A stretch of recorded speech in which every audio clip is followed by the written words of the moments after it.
Assalamualaikum warahmatullahi wabarakatuh.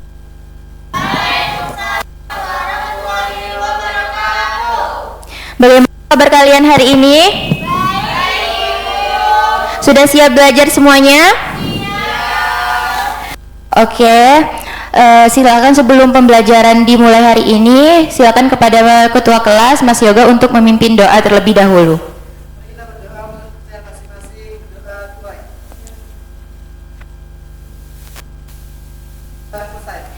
Amin. Terima kasih Mas Yoga sudah memimpin doa. Semoga kegiatan belajar hari ini bisa berjalan dengan lancar. Amin ya rabbal alamin. Sekarang Ibu akan mempresensi kehadiran kalian. Ketika Ibu memanggil nama kalian, silahkan dijawab dengan perasaan yang kalian rasakan hari ini. Oke? Oke. Mar'atus Sholihah? Bahagia. Ektimaul Hidayati? Apa? Kenapa ini? Bahagia atau lapar? Berarti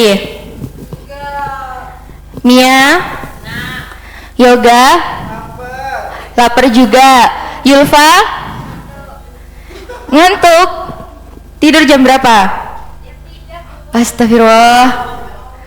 Nada? Bahagia. Diva? Semangat. Nina? Bahagia. Oke. Terus Ibu harap sekarang semuanya tetap semangat. Yang lapar semoga kenyang. Enggak dong, tetap harus semangat ya. Nanti jangan harapan dan isi perut nanti ya. Oke, jadi sebelumnya kita kan sudah selesai pembelajaran tentang materi teks anekdot ya, menulis teks anekdot sudah selesai. Nah, hari ini kita akan belajar berkenalan dengan teks hikayat. Jadi di pembelajaran kali ini tujuan pembelajaran kita yaitu mampu mengidentifikasi fakta lisan dengan pernyataan tertulis dari hikayat yang disimak. Yang kedua, mampu memberikan argumentasi yang logis untuk mempertanggungjawabkan sikap setuju atau tidak setuju terhadap gagasan yang disimak. Begitu. Di sini kalian pernah mendengar teks hikayat? Pernah membaca? Apa itu teks hikayat? Kira-kira apa perbedaannya teks hikayat dengan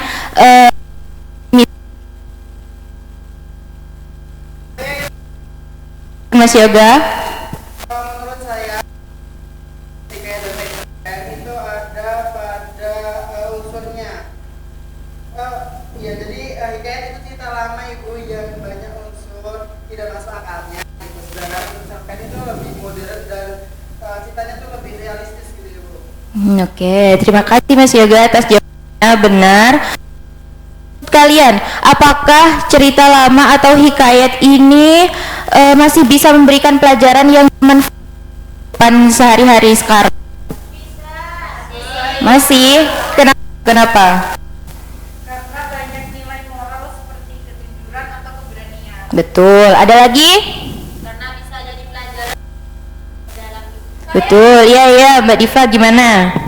Karena walaupun ceritanya lama dan pesan yang disampaikan itu masih penting. Iya. Terus jawabannya benar, pintar, berikan tepuk tangan untuk kita semua. Oke, nah sekarang kita akan berkenalan dengan teks hikayat ini. Kita berkenalan secara mendasar saja karena ini masih awal. Jadi nanti kita akan menyimak. Tapi sebelum menyimak, ini kita harus tahu dulu apa itu. Nah, ini ada definisi dari teks hikayat. Jadi, teks hikayat itu adalah salah satu bentuk sastra lama yang berbentuk prosa dan berisi cerita tentang kehidupan para raja, pahlawan, atau orang-orang yang penuh dengan keajaiban, kehebatan, dan fantastis. Ada ciri-ciri hikayat. Yang pertama, menggunakan bahasa Melayu klasik. Jadi bahasa dalam hikayat itu biasanya menggunakan bahasa Melayu yang biasanya ada di sastra lama begitu. sulit kita mengerti begitu. Terus yang kedua ada mengandung unsur istana sentris. Ada yang tahu? Ada yang sudah pernah dengar istana sentris itu apa? Belum? Ya, jadi istana sentris itu berpusat di kerajaan. Latarnya itu misal ada di sebuah istana, tokoh-tokohnya itu adalah orang-orang yang ada di kerajaan gitu.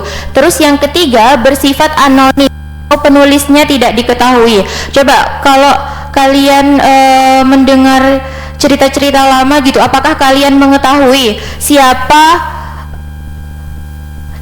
penulis dari cerita tersebut? Tidak kan? Tidak. Jadi ciri-ciri hikayat yang ketiga yaitu bersifat anonim atau penulisnya tidak diketahui. Yang keempat mengandung nilai moral dan pendidikan. Seperti cerita-cerita lainnya, teks hikayat ini tentunya memiliki pesan moral atau pesan pendidikan yang bisa disampaikan kepada yang membaca.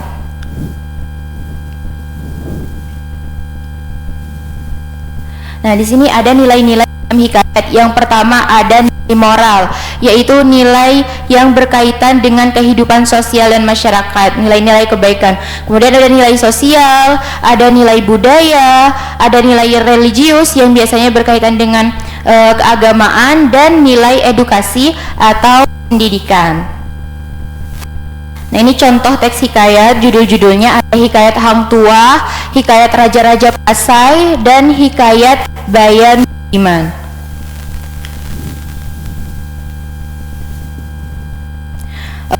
Kan kita sudah berkenalan dan mengetahui secara garis besar apa itu.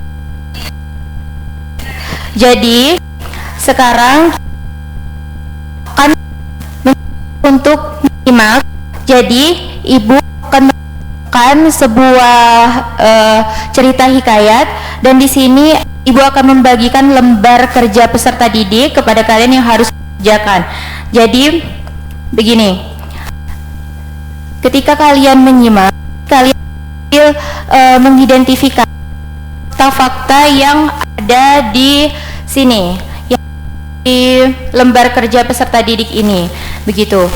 Jadi silakan nanti kalian baca terlebih dahulu supaya kalian bisa familiar dengan pernyataan-pernyataannya. Kemudian ibu akan video yang ada di sini. Bisa dimengerti?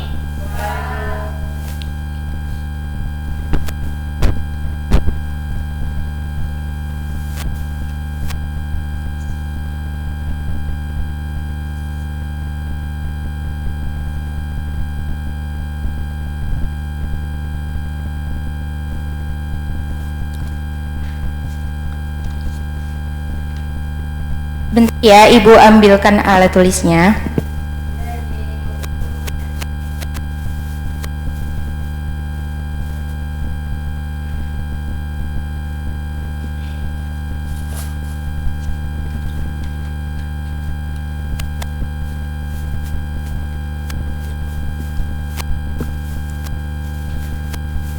Ini silakan.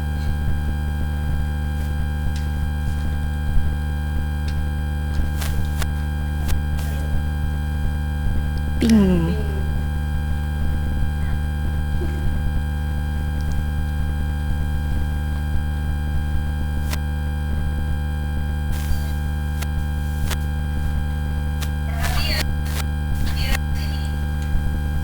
Silakan dibaca terlebih dahulu dari 1 sampai 10 itu yang ada di LKPD.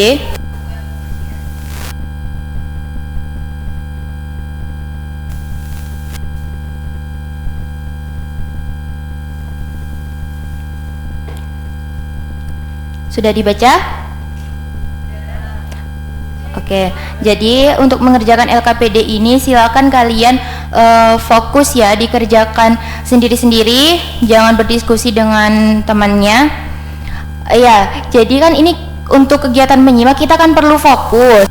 Nah, jadi supaya kita lebih fokus, ibu punya ice breaking. Boleh? Kita berdiri terlebih dahulu.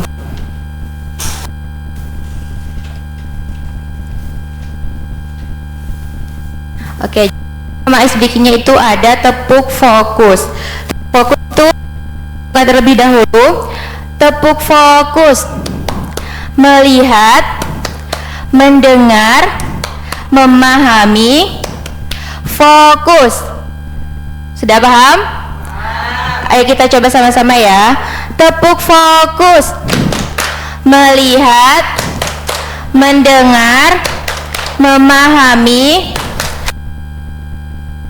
Oke, terima kasih.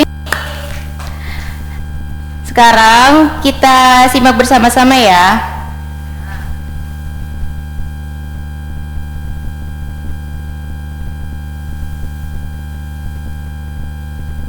Raja Julansyah beserta putranya. Di sebuah kerajaan yang besar, yaitu negeri Istanbul, raja dari kerajaan itu bernama Julansyah dan istrinya bernama Tuan Putri Nur Zainab, anak dari Nabi Sabar dengan putrinya yang bernama Mangkubuga. Raja Julansyah memiliki seorang putra yang bernama Johan Rashid. Dan Johan Rashid selain memiliki bahasa tampan, dia juga sangat bijaksana. Umur dari Raja Johan Rashid 14 tahun. Dengan takdir Tuhan, Raja Julansyah pun sakit keras dan kerajaan sedang berduka cita akan sakit yang sedang menimpa rajanya. Anak kandang dari Raja Johan Rashid pun tidak lagi memerlukan ungkapan yang lama karena orang itu tidak memberi reaksi kepada baginda seperti raja bentuknya. Semakin hari, semakin parah penyakit dari Raja Julansyah.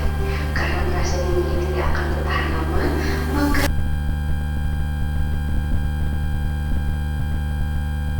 Raja Julansyah memberi amanat untuk isi kerajaan dan tidak lupa untuk putranya, yaitu Raja Johan Rashid. Setelah Raja Julansyah berwasiat, beliau pun meninggalkan dunia diiringi tangisan sedih. Dikubur sesuai dengan adat untuk raja-raja besar. Setahun kemudian, Raja Johan Rashid sudah selalu menggantikan ayahnya sebagai seorang raja. Akan tetapi, dia merupakan amanat dari ayahnya, melainkan hawa nafsu yang tidak diikuti. Semakin hari, cara memimpin Raja Johan Rashid semakin menjadi gaduh. Perdana dan orang-orang raja pun kembali mengingatkan bahwa Raja Johan Rashid sudah merupakan amanat raja. Tetapi setelah diingatkan, cara memimpin Raja Johan Rashid tidak juga membaik, namun semakin memburuk. Perdana Menteri dan orang-orang raja pun bermusyawarah untuk membicarakan cara memimpin Raja Johan Rashid supaya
Siapa yang nyontek? Beneran sudah selesai semua menentukan benar atau salahnya? Oke. Sekarang waktunya kita memverifikasi atau kita cocokkan bersama kalian. Silakan bisa dibaca dari yang pertama.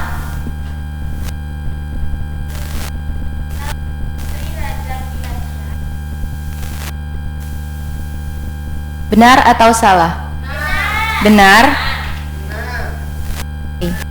Kedua, silakan. Raja Kilansyah.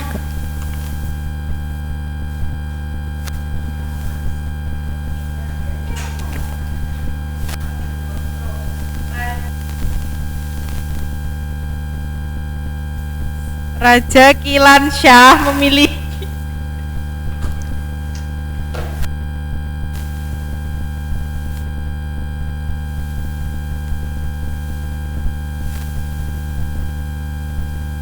Benar semuanya. Yang ketiga, Raja Kilansyah memberi amanat dan wasiat untuk seisi kerajaan, khususnya pada anaknya yaitu Johan Rashid. Benar. benar. Yang lain bagaimana jawabannya? Benar. Oke, yang keempat nomor Setelah Raja Kilansyah wafat, putranya yang bernama Johan Rashid menggantikan kedudukannya sebagai raja baru. Benar. benar. Nomor 5. Setelah menjadi raja, perangai Johan Rashid semakin baik dan mengikuti amanat dari ayahnya. Salah. Salah. Yang lain ada yang jawab benar? Tidak. Oke. Yang nomor 6. Perdana pernah mengingatkan Raja Johan Rashid. Salah. Ya. Mana jawabannya? Salah. Ada yang jawab benar? Oke, selanjutnya.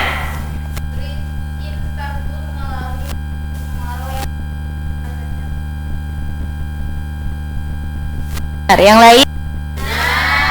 Oke, selanjutnya.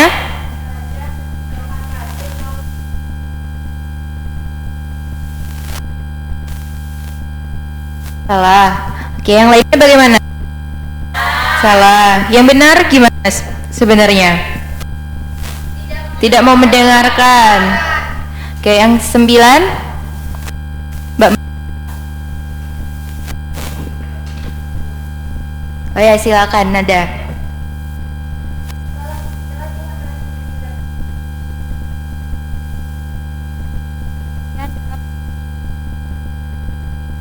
Benar, yang lain benar? Yang 10? Raja Johan Rashid menyadari kejahatannya pada kerajaan. Dia bertobat kepada Allah Subhanahu wa taala. Benar. Yang lain? Oke, silakan sekarang LKPD-nya bisa dikumpulkan.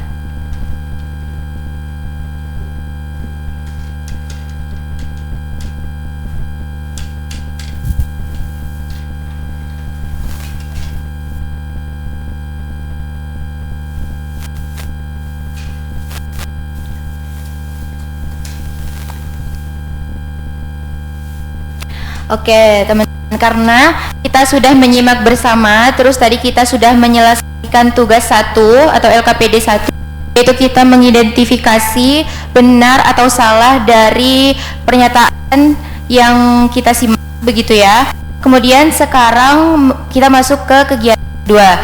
Jadi ada tugas kedua yang akan diselesaikan bersama kelompok. Jadi kelas ini akan dibagi ke dalam 2 kelompok, yang satu kelompoknya berisi 4 orang. Jadi di tugas kedua ini kita akan menentukan atau berargumen terhadap gagasan yang ada di LKPD gitu. Nah, tunjukkan terlebih dahulu. Nah, ini petunjuk pengerjaannya. Kita akan berkumpul bersama kelompok, kemudian kita tentukan sikap setuju beberapa yang ada di sini. Nah, setelah menentukan sikap setuju dan tidak setuju, kita harus berdiskusi bersama kelompok untuk menuliskan argumen kita untuk mendukung sikap kita. Ini contohnya. Perdana Menteri dan para pejabat istana berusaha mengingatkan dan menyadarkan Raja Johan Rashid agar tidak zolim dan menjalani wasiat mendiang ayahnya. Nah, di sini contohnya kelompok ini menyatakan sikapnya yaitu setuju.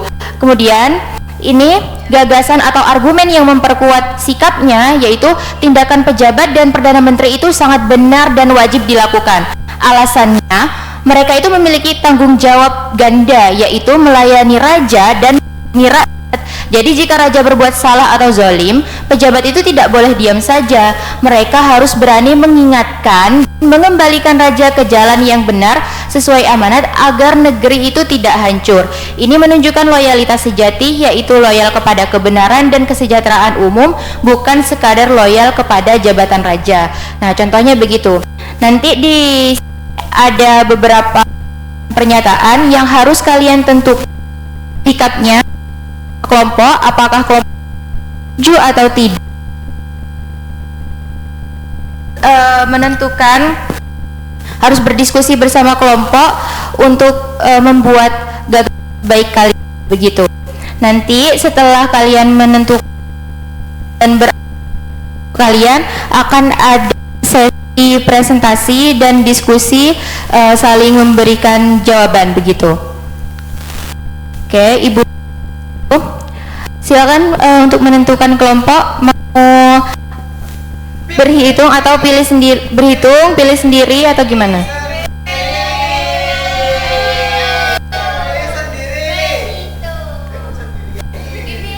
Dipilih. Oke, jadi untuk mengefisiensi waktu biar Ibu pilih sendiri ya, Ibu yang pilih gitu. Jadi yang sebelah sini itu dari Nina sampai Mbak Yulfa itu kelompok 1, dan dari Mas Yoga sampai Mbak Mar'a ini kelompok 2. Oke, bisa disepakati ya? Sepakat. Oke, Ibu bagikan ini LKPD-nya.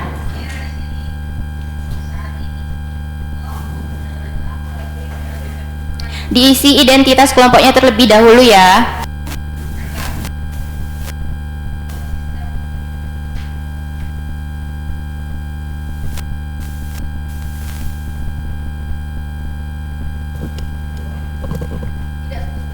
Silakan diisi identitas kelompoknya terlebih dahulu.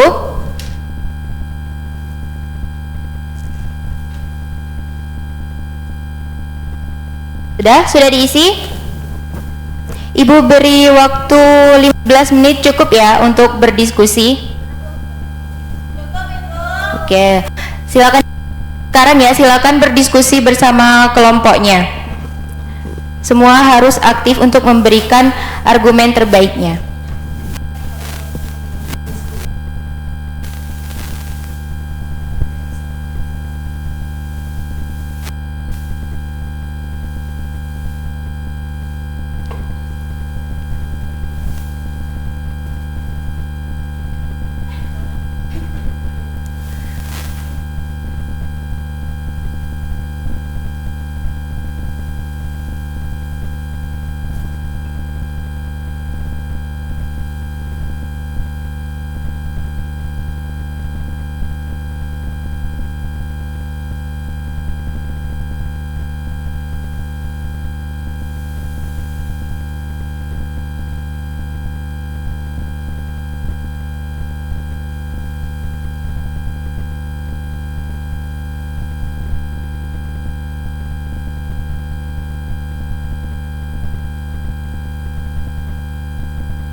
Apa ada kesulitan?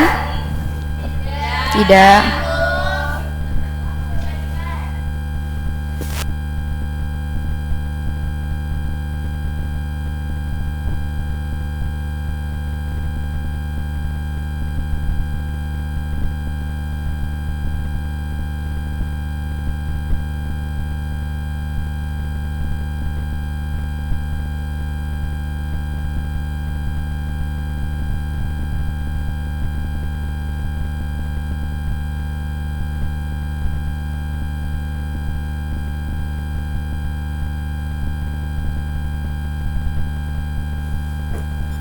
Apa kelompok 2 gimana?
Mbak Yu, pokoknya ayo berdiskusi bukan bercanda. Mbak Yulfa tidak boleh membuli ya.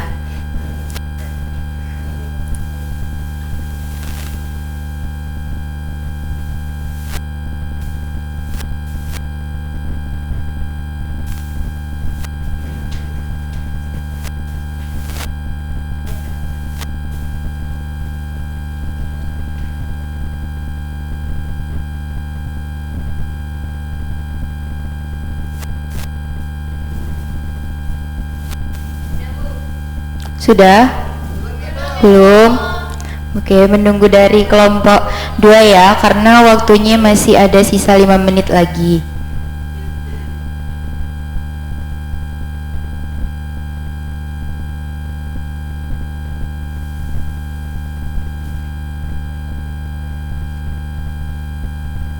Kelompok 2 sudah di nomor berapa?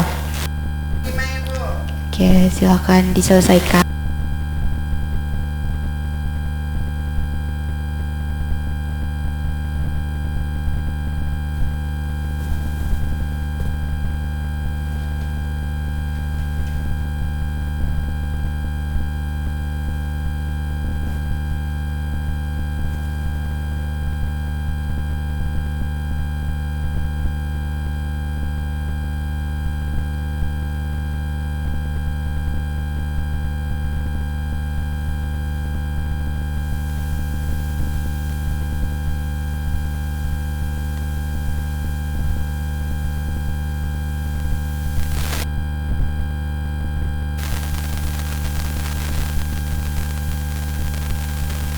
Bagaimana kelompok 2 sudah? Sudah. Oke, karena sudah melakukan sesi diskusi bersama masing-masing kelompok. Sekarang adalah sesi presentasi dari hasil kerja kelompok kalian. Mulai dari kelompok berapa dulu? Kelompok 1 atau 2? 1. Oke, kelompok 1 maju. Nomor 1 dan 2 bisa menjawab nomor 1 dan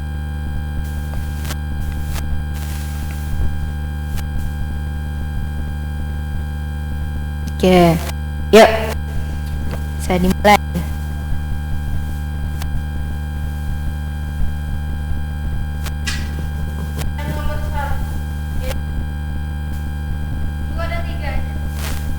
Iya, ini nomor 1 yang kosong dan 2. Nanti kelompok 2 akan memberikan tanggapannya.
Ya, berarti dari kelompok 1 ini sikapnya tidak setuju ya? Setuju. Dengan argumen yang kuat. Bagaimana kalau dari kelompok 2 tanggapannya? Setuju atau tidak setuju kelompok 2?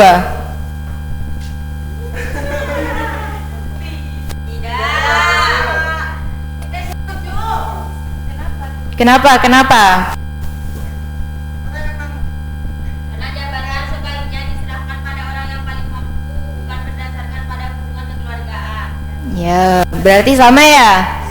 Oke, sepakat. Yang nomor 2? Soal nomor 2, Raja Johann Rashid baru berusia 14 tahun saat memimpin negara di usia yang masih sangat muda itu wajar jika ia belum bijaksana. Oleh karena itu,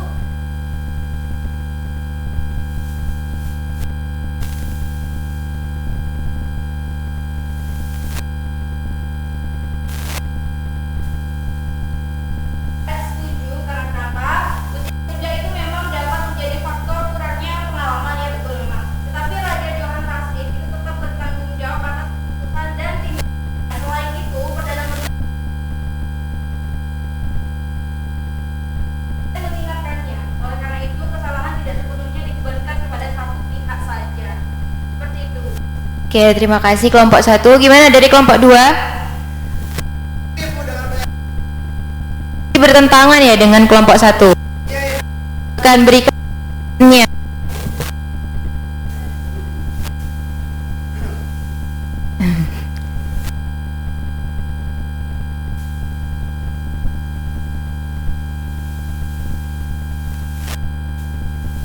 psikologis ya, bahwasanya Oke, bisa dilantangkan?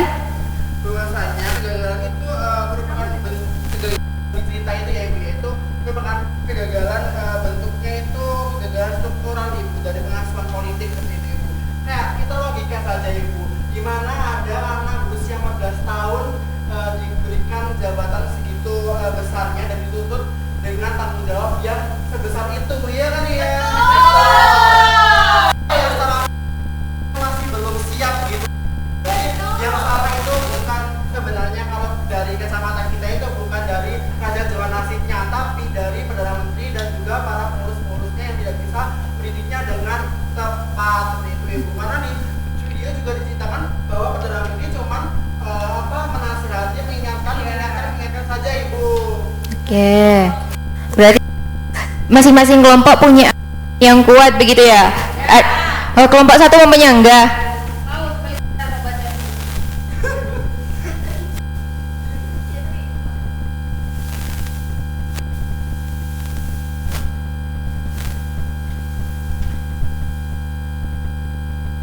Itu mewajarkan jika Raja Johann Rashid gitu ya. Kalau dari kelompok saya kan tadi tidak setuju karena walaupun dengan usia seperti itu kan memang terpaksa ya, dia melanjutkan menjadi raja karena ayahnya kan meninggal. Tetapi kan dia dari lahir dari kecil dia kan sudah diajarkan bahwa dia tuh harus siap kapanpun nantinya dia tuh harus siap untuk menggantikan ayahnya. Kan cerita tadi itu kan ya seperti biasa turun temurun keluarga itu dia pengganti sebagai raja. Saya sangat menerima. Iya. Ya udah. Makanya dari kelompok Intinya saya itu tidak setuju bahwa harus segitu. Menurut saya di umur segitu bisa saja harus siap karena apa dari kecil apalagi di itu sudah kan kalau kamu yang melihat drakor kalau keluarga kerajaan dari dia itu sudah jika nanti menjadi pengganti seorang raja jadi itu harus siap menjadi raja. Oke, bagaimana? Pak? baik terima kasih nomor 1 Bang. Kami tetap setuju dengan adanya pernyataan kayak seperti ini. Karena apa? Karena ini kalau kita itu tidak sepenuhnya tidak Raja Rashid ini. Karena apa? Karena tugas Perdana Menteri harusnya itu bukan hanya waktu dia kecil saja, bukan hanya waktu dia ada ayahnya saja dididik gitu. Kenapa waktu dia mengalami kesalahan bukannya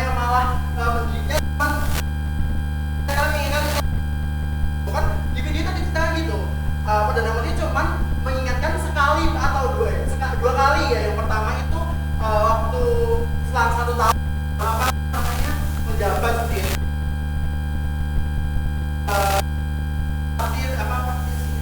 Ya dengan cara langsung gitu, selain mengingatkan itu saja gitu. Jadi dari kami tetap Satu kali lagi nanti kita lanjut ke soal berikutnya ya. Karena untuk mengefisiensi waktu begitu. Ayo bagaimana tanggapannya? Pernyataan ini atau tidak setuju karena menyatakan bahwa itu dalam saya di awal tadi sudah menjelaskan bahwa itu tidak sepenuhnya salah saya itu. kan tadi kan saudari mengatakan bahwa tidak setuju di situ dengan mengatakan bahwa ini tuh lebih banyak apa ya memang tidak salah Raja Johan Rasid secara mutlak tapi juga salah dari Perdana Menteri. Kalau memang itu tidak apa salah dari Raja Johan Rasid Perdana Menterinya, kenapa kok bilang tidak setuju? Harusnya setuju dong. Oke, nanti kita luruskan bersama ya. Sekarang terima kasih kepada kelompok 1 telah mempresentasikan jawabannya, dan terima kasih kepada kelompok 2 telah memberikan tanggapan yang sangat panas ini ya tadi. Sekarang lanjut kelompok 2 untuk mempresentasikan yang jawaban sampai nomor 5.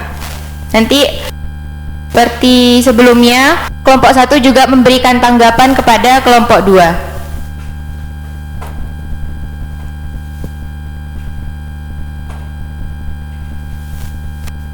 Terima kasih. Di sini kami dari kelompok 2 memaparkan hasil dari diskusi kami yang sangat kritis.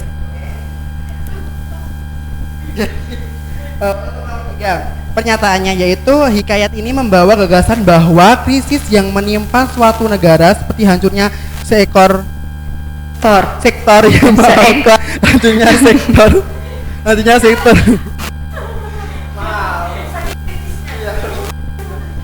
hancurnya sektor perdagangan, harga pangan yang mahal itu murni disebabkan oleh watak buruk, keserakahan, dan kelicikan dari pemimpin tertingginya. Kami menyatakan bahwa pernyataan itu kami tidak setuju dengan pernyataan tersebut. Karena apa? Gagasan hikayat ini itu terlalu reduksionis seperti itu. Jadi karena menyederhanakan masalah sistematik itu sekadar persoalan moralitas individu gitu. Sesuai dengan premis dari yang kita baca bukunya Karl Marx. Ya, Karl Marx. Ini aliran kiri ini. Iya, Ibu. Lanjut. Dalam suatu buku yang berjudul Das Kapital, itu krisis ekonomi makro itu seperti kelaparan yang telah disampaikan di video itu sama invasi pangan itu tuh dan juga lumpuhnya jalur perdagangan itu selalu berakar pada kontradiksi struktural material itu, kegagalan moda produksi serta manajemen logistik wilayah. Jadi bukan semata-mata karena dosa pribadi seperti itu, Ibu. Dosa pribadi dari seorang penguasa seperti itu. Jadi dengan menuduh watak buruk seorang raja sebagai penyebab tunggal penyebab tunggal krisis itu merupakan cara pandang yang sangat naif seperti itu, Ibu. Berarti sangat tidak setuju ini ya dengan Iya, Ibu, sangat tidak setuju. argumennya berarti. Oke, dari kelompok 1 gimana? Tidak setuju terhadap gagasan di LKPD atau tidak setuju terhadap ini kelompok 2? Oke, berarti sama, kurang lebih sama. Oke. Yang nomor 4 silakan lanjut. Untuk selanjutnya akan disampaikan oleh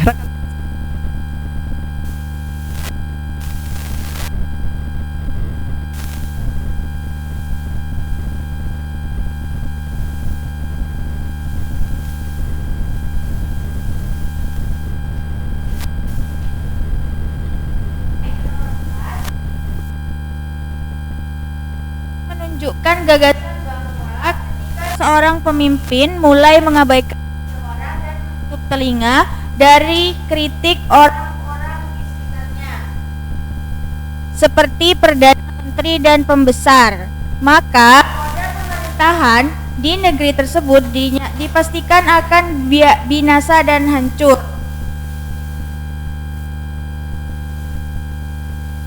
Kami tidak setuju dengan pernyataan tersebut karena dalam realitas politik kejatuhan sebuah negara seringkali bukan disebabkan oleh absennya musyawarah, melainkan karena hilangnya ketegasan eksekusi.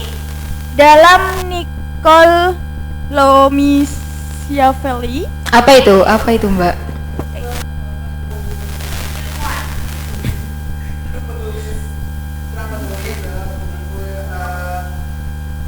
The Prince,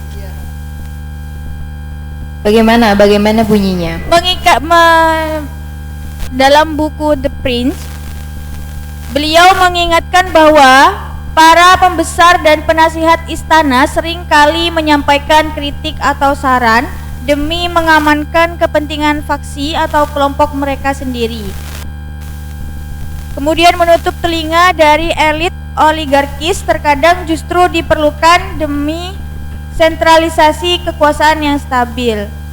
Kemudian kehancuran Istanbul terjadi bukan karena Johann Rashid menolak musyawarah, melainkan karena ia tidak memiliki kalkulasi politik yang matang untuk menjaga stabilitas negara di tengah konflik kepentingan.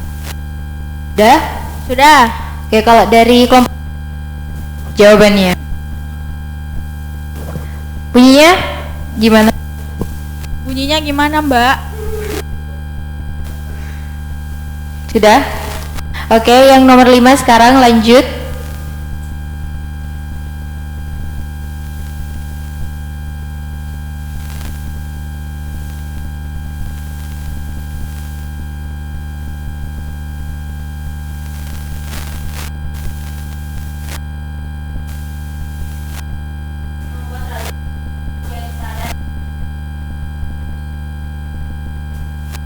Alasannya kenapa? Karena kejahatan berdasarkan hasil yang secara kebetulan adalah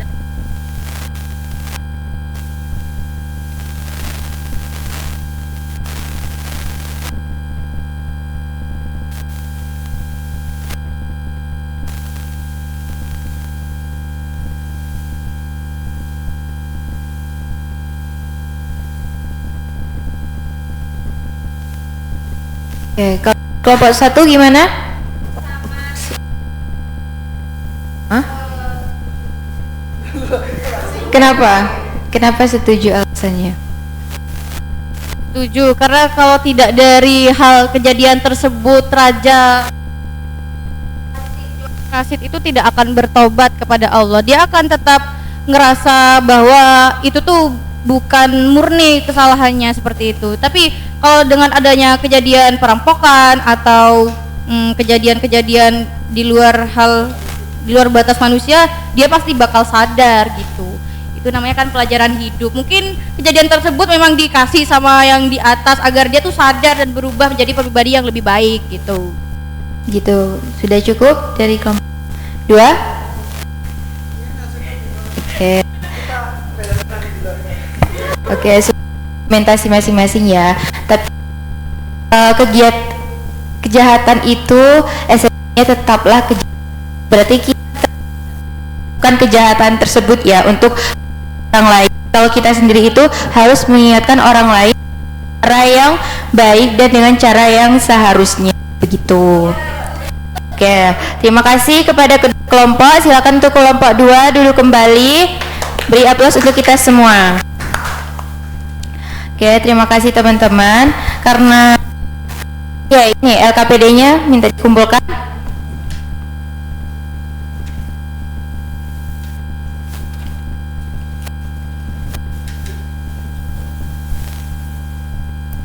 Oke, karena kita sudah menyelesaikan tugas-tugas hari ini, sekarang Ibu mau tanya, gagasan atau nilai mana dari hikayat tadi, dari hikayat Raja Kilansyah yang menurut kalian paling sulit diputuskan setuju atau tidak setujunya? Mengapa? Ya, silakan. Menurut saya itu yang paling sulit itu saat menentukan sikap terhadap tindakan tokoh, karena kadang tindakan itu tuh punya dua sisi, Bu. Bisa baik ataupun juga bisa salah, karena kita juga nggak bisa hanya melihat dari satu sisi saja. Oke. Tadi saat berdiskusi apa ada proses saling bertukar argumen itu membantu kalian membuat alasan yang lebih kuat atau justru membuat kalian itu sempat jadi bingung gitu? Membantu. Oke. Sekarang silakan siapa yang mau menyimpulkan kegiatan pembelajaran hari ini? Oke. Siapa? Mar'a, tadi Mar'a sudah angkat tangan. Silakan Mar'a.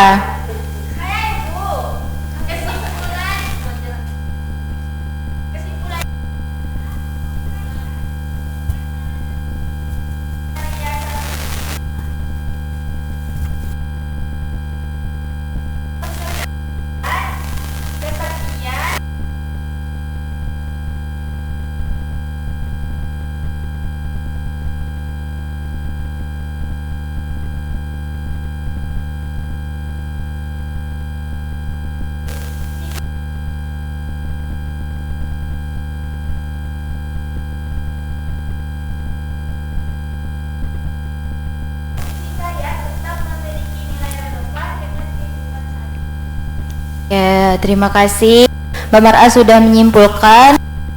Perasaan kalian selama pembelajaran tadi? Senang bisa berargumentasi bersama kelompok, bisa berpikir kritis? Oke. Jadi tadi sempat panas ya saat berdiskusi. Oke. Biasa. Oke, nanti kita akan jumpa di pertemuan selanjutnya. Kan ini masih menyimak, masih elemen yang paling mudah. Jadi nanti di pertemuan selanjutnya kita akan belajar tentang struktur, terus juga ada ciri kebahasaan, dan kita akan menganalisis isi dari cerita hikayat. Oke, untuk pembelajaran hari ini Ibu akhiri. Silakan kepada Mas Yoga untuk memimpin doa sebelum diakhiri pembelajarannya.